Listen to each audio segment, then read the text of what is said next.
Puji Tuhan, Shalom. Saat ini saya Livina Gloriala HD akan menjelaskan tentang pentingnya pewahyuan.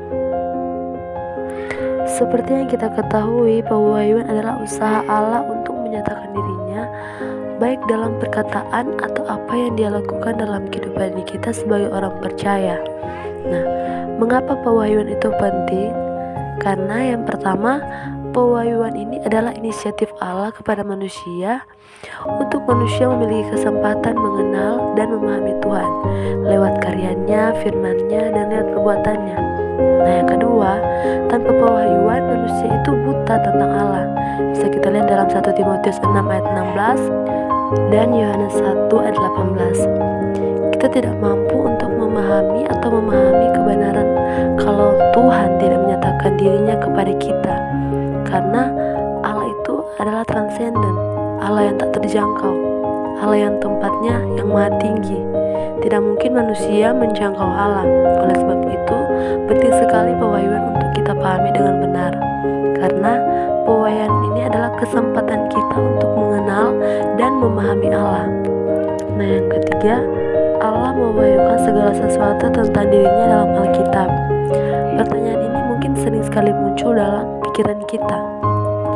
Allah tidak menyatakan secara keseluruhan.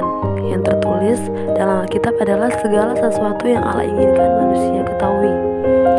Allah tidak menyatakan semuanya, tetapi ini cukup bagi kita untuk sampai kepada keselamatan.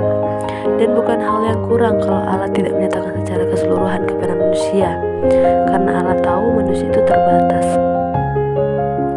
Selain hal-hal yang telah saya jelaskan tadi tentang pentingnya pewahyuan ini, ada juga pandangan yang salah tentang pewahyuan, yaitu yang pertama, adanya pandangan liberal atau non-liberal. Pandangan ini memberikan penekanan yang sangat kuat pada pernyataan umum. Kemudian ada juga pandangan yang lain, yaitu tentang pandangan neo-ortodoks. Nah, kaum neo-ortodoks percaya bahwa Allah yang mempercayai pernyataan, namun demikian mereka tidak mempercayai otoritas Allah sebagai firman Allah.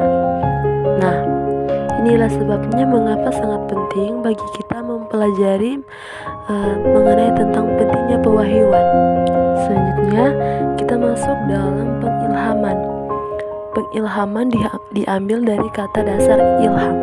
Nah, kita akan melihat beberapa pandangan tentang pengilhaman dari beberapa ahli, yaitu yang pertama, Benjamin Warfield tahun 1857, yaitu pengilhaman ini adalah suatu pengaruh supranatural oleh Roh Allah terhadap kitab suci dengan maksud agar tulisan mereka menjadi hal yang dapat dipercaya yang diberikan Allah.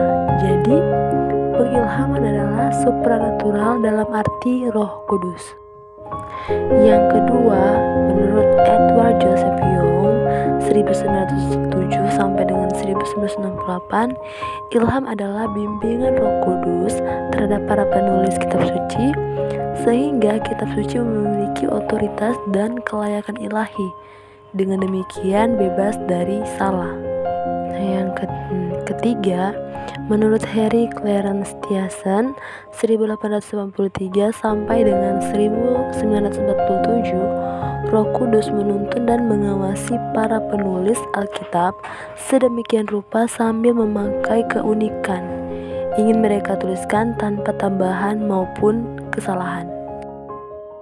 Nah, dari ketiga pengertian ini kita mengambil kesimpulan bahwa yang pertama, pengilhaman adalah unsur ilahi. Kemudian yang kedua, unsur manusia. Yang ketiga, pemilihan kata. Dan yang keempat, tanpa salah. Dan yang terakhir, naskah asli. Selanjutnya kita akan melihat pandangan-pandangan yang keliru mengenai pengilhaman. Yang pertama, pengilhaman alamiah atau natural inspiration. Pandangan ini menyatakan bahwa tidak ada campur tangan supranatural terhadap pengilhaman Alkitab. Kedua, pandangan rohani atau spiritual inspiration. Pandangan yang menyatakan bahwa mungkin saja ada orang Kristen yang memiliki pandangan rohani lebih cermat dari orang-orang Kristen lainnya. Yang ketiga, pandangan sebagian atau dinamis partial or dynamic inspiration. Pandangan ini menyatakan bahwa bagian-bagian kitab suci yang berkaitan dengan masalah iman dengan praktiknya yang diilhami. Yang keempat, pandangan konsep atau conceptual inspiration. Pandangan ini menyatakan bahwa hanya konsep atau gagasan penulisan yang diilhami, bukan kata-katanya. Yang kelima, dikta ilahi, divine dictation.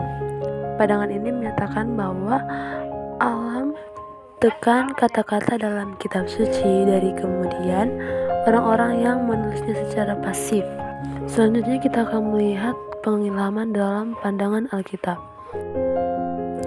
Yang pertama 2 Timotius 3 ayat 17, kemudian 2 Petrus 1 ayat 21, 1 Korintus 2 ayat 13, Lukas 24 ayat 44, Yohanes 10 ayat 35, dan Matius 4 ayat 4 ayat 10.